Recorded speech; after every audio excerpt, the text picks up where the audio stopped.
హరే కృష్ణ. నమస్కారం అండి. ఈరోజు నేను భగవద్గీత డే 1 అనమాట. ఈరోజు భగవద్గీత బుక్ అనేది ఓపెన్ చేసి చూశాను.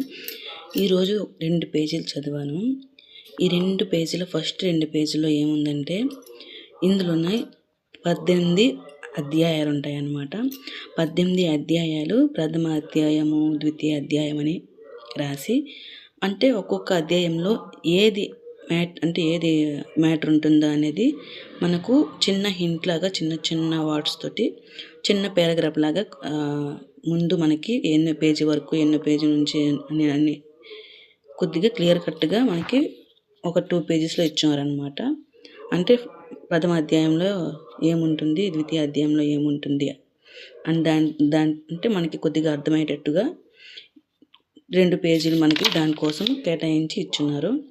అది ఈరోజు అది నేను కంప్లీట్ చేశాను అనమాట. అందులోన 18 అధ్యాయాలు అనమాట. ప్రథమ అధ్యాయం నుండి అష్టదశ అధ్యాయము అనమాట. ఈ 18 అధ్యాయాలు 870 పేజీలు అనమాట.